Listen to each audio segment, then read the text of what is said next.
नमस्कार सर, मेरा नाम राजू है।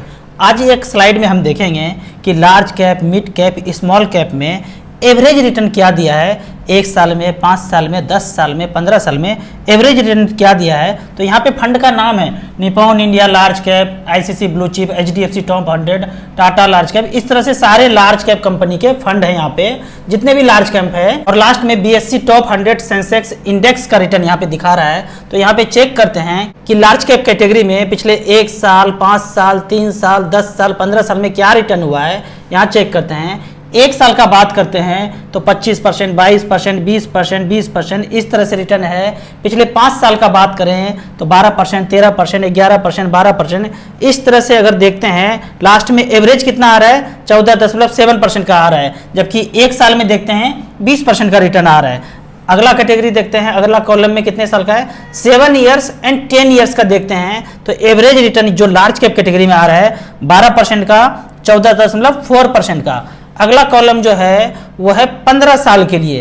15 साल में अगर एवरेज रिटर्न देखते हैं, किसी फंड ने 13%, 12%, 12% इस तरह से करके एवरेज अगर देखते हैं 12.3% का लार्ज कैप कैटेगरी ने दिया है। जबकि अगर मिड कैप का बात करें, हम मिड कैप कैटेगरी में अब आते हैं। इस मिड कैप कैटेगरी में देखते हैं, यहाँ पे पहले फंड का नाम देख लेते हैं। मिड कैप कैटेगरी में Aditya Birla mid cap, Nippon India growth fund. ये निप्पॉन इंडिया ग्रोथ फंड पहला फंड है मिड कैप कैटेगरी का, जहां मैंने 3000 का एसआईपी शुरुआत किया था। SBI Magnum mid cap, ICICI Prudential mid cap, Kotak emerging equity, HDFC mid cap opportunity, axis mid cap, Sundaram mid cap. इस तरह से मिड कैप कैटेगरी का आपने फंड देख लिया। अब हम देखते हैं पिछले 1 साल, 2 साल, 3 साल में एवरेज रिटर्न क्या दिया है। 1 साल का बात करें 38%, 35%, 30%, 29%, 27%, 25%। अब आप सोचिए बैंक में, पोस्ट ऑफिस में कहीं भी रखे होते 7%, 8%, 9% ऐसे रिटर्न मिलता है। जबकि यहाँ पिछले 2-3 साल के रिटर्न 1 साल में आप देखते हैं। जबकि इंडेक्स का बात करें तो 20% का रिटर्न दिया है। अब 20 से ऊपर का रिटर्न का फंड देखते हैं कि इंडेक्स से कौन कौन से फंड ने ज्यादा रिटर्न दिया है। तो 1, 2, 3, 4, 5, 6, 7, 8, 9, 10, 11, 12, 13, 14, 15, 16 ऐसे फंड हैं जो इंडेक्स से ज्यादा रिटर्न दिए हैं, 20.7% से ज्यादा रिटर्न दिए हैं। जबकि 1, 2, 3 फंड ऐसे हैं जो इंडेक्स से कम का रिटर्न दिए हैं। अब हम बात करते हैं 2 साल या 5 साल का बात करते हैं। यहाँ 5 साल के कैटेगरी में देखते हैं, 5 साल में रिटर्न दिया है 13.1, 18%, 10%, 15%। जबकि इंडेक्स का बात करें 12.5% का रिटर्न मिला है। अब यहाँ पे 12.5 से ऊपर का रिटर्न देखते हैं तो 1, 2, 3, 4, 5, 6, 7, 8, 9, 10, 11 इसको हटा देते हैं, 12, 13 फंड ऐसे हैं जो इंडेक्स से ज्यादा रिटर्न दिए हैं। यहाँ पे 7 साल या फिर 10 साल का बात करते हैं, 16% का रिटर्न दिया है। 16 आप कहेंगे ये डॉट डॉट क्या है। डॉट डॉट का मतलब है कि 10 साल इस फंड के पूरे नहीं हुए हैं। ये कौन सा फंड है, ये फंड का नाम यहाँ पे आ रहा है पीजीआईएम इंडिया मिड कैप। मतलब इसका 10 साल पूरा नहीं हुआ है, इसलिए यहाँ पे डॉट डॉट दिखा रहा है आपको 10 ईयर्स के कॉलम में। यहाँ डॉट डॉट का मतलब है कि उस फंड का 10 साल पूरा ही नहीं हुआ है। तो यहाँ पे इस और इस फंड को देखते हैं तो 16% का रिटर्न मिला है। 20 और 18 का फंड देखते हैं तो इस फंड का नाम है जो पिछले 10 साल में रिटर्न दिया है, इस फंड का नाम है SBI Magnum mid cap, Edelweiss mid cap, ICICI Prudential mid cap, Kotak emerging equity, HDFC mid cap opportunity का अगर बात करें, पिछले 10 साल में जो रिटर्न इसने दिया है वो है 12.8% का। जबकि इंडेक्स का बात करें 12.5% का रिटर्न दिया है। अब बात करते हैं 15 साल के ड्यूरेशन में इन्होंने क्या किया होगा। तो यहाँ पे 15 साल का रिकॉर्ड देखते हैं। डॉट डॉट का क्या मतलब है कि 15 साल उस फंड के पूरे ही नहीं हुए हैं। तो तीसरे और चौथे फंड का नाम देखते हैं, यहाँ पे है 14.5% का रिटर्न मिला है। तो यही है Aditya Birla mid cap, Nippon India growth fund.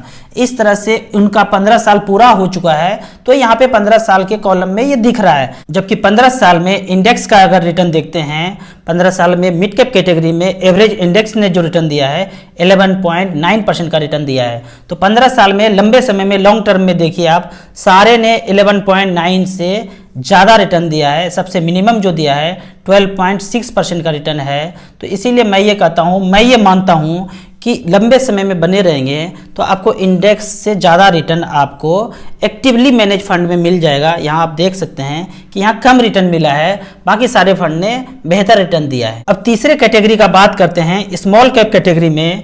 Small cap category का यहाँ पे अगर बात करते हैं, स्मॉल कैप कैटेगरी में यहाँ पे फंड का नाम है, पहला नाम आता है L&T emerging business, Nippon small cap, IDBI small cap, axis small cap, DSP small cap, Sundaram small cap. तो ये जो सारे स्मॉल कैप कंपनी हैं, इसने 1 साल, 2 साल, 3 साल, 5 साल, 7 साल, 15 साल में क्या रिटर्न दिया है यहाँ पे देखते हैं। 49%, 44%, 40%, इस तरह से करके ये फंड का रिटर्न है। जबकि लास्ट में इंडेक्स का रिटर्न है 37%। 37 के ऊपर देखते हैं तो यहाँ फंड आता है 1, 2, 3, 4, 5, 6, 7, 8 फंड ऐसे हैं जो इंडेक्स से ज़्यादा रिटर्न दिए हैं। पिछले 3 साल का बात करें तो एवरेज इंडेक्स का रिटर्न देखें 21.4% का है। तो 21.4 के ऊपर अगर रिटर्न देखते हैं जो कि फंड मैनेजर ने जनरेट करके दिया है तो 1, 2, 3, 4, 5, 6, 7, 8, 9, 10, 11 फंड ऐसे हैं जो एवरेज से ज़्यादा रिटर्न दिए हैं। अब हम अगले कॉलम का बात करते हैं, पिछले 7 साल का बात करते हैं कि 7 साल में एवरेज रिटर्न जो मिला है स्मॉल कैप कैटेगरी में 12.9% का रिटर्न मिला है। अब यहाँ पे हम चेक करते हैं कि 12.9 से इंडेक्स के रिटर्न से कितने फंड ने ज़्यादा रिटर्न दिया है 12.9 से। तो यहाँ पे गिनती आता है 1, 2, 3, 4, 5, 6, 7, 8, 9 फंड ऐसे हैं जो कि एक्टिवली मैनेज फंड बेहतर हैं इंडेक्स फंड से। जबकि यहाँ पे आप चेक करेंगे तो एक्सपेंस रेशियो भी ज़्यादा है, fund management charges, distributor charges सारे मिला के एक्सपेंस रेशियो लगभग 2% है। वो 2% काट के ही आपको 15.7% दिखा रहा है। जबकि यहाँ इंडेक्स फंड में देखेंगे तो चार्जेज कम है, लगभग 1% है, और एक्टिवली मैनेज फंड में 2% का चार्जेज होता है, लगभग डबल का चार्जेज है। लेकिन चार्जेज काटने के बावजूद भी यहाँ पे बेहतर रिटर्न मिला है। ये फंड मैनेजर का एबिलिटी है, उनका नॉलेज है, उसके कारण यहाँ पे इंडेक्स फंड से ज़्यादा रिटर्न यहाँ पे आपको देखने को मिलने जा रहा है। यहाँ पे अब बात करते हैं 15 साल के कैटेगरी में। 15 साल के कैटेगरी में अगर एवरेज बात किया जाए स्मॉल कैप कैटेगरी में 12.5% का इंडेक्स ने रिटर्न दिया है। जबकि एक्टिवली मैनेज फंड का बात करते हैं 15.6% का रिटर्न जो दिया है। इस फंड का नाम है पिछले 15 साल में, इसका नाम है Franklin India smaller cap fund. अब दूसरे फंड का अगर जिक्र करते हैं कि 15 साल में 15.3% का रिटर्न मिला है, 15.4% का रिटर्न मिला है, और यहाँ पे और कोई फंड नहीं है। इसका मतलब है कि 15 साल किसी के पूरे ही नहीं हुए हैं, इसीलिए यहाँ पे ये शो नहीं हो रहा है। हो सकता है किसी का 10 साल हुआ है, 12 साल हुआ है, 15 साल जब होगा तो यहाँ पे आपको वो फंड दिख जाएंगे। ठीक इसी तरह और भी कैटेगरी के फंड हैं। तो यहाँ पे मोटा मोटी बात ये निकल के आता है कि आप इंडेक्स फंड में इन्वेस्ट कर सकते हैं, लेकिन देखा जाए तो एक्टिवली मैनेज फंड भी बेहतर रिटर्न दिए हैं। यहाँ पे चार्जेस काटने के बावजूद भी यहाँ पे अच्छा खासा रिटर्न मिला है। आपको इसी तरह म्यूचुअल फंड के बारे में और कुछ जानना है, और यदि आप मुझे अपना एडवाइजर बनाना चाहते हैं तो इस नंबर पे मुझे व्हाट्सअप कर सकते हैं। आप यदि ऑनलाइन म्यूचुअल फंड में इन्वेस्ट करना चाहते हैं तो दिए हुए ऐप में रजिस्ट्रेशन करने के बाद हमसे डायरेक्टली जुड़ सकते हैं। आप अगर चंडीगढ़ के आसपास रहते हैं तो हमसे फिजिकल मिल सकते हैं फाइनेंशियल प्लानिंग के क्लास के लिए। वीडियो अच्छा लगे तो लाइक एंड शेयर जरूर करें। Thank you so much.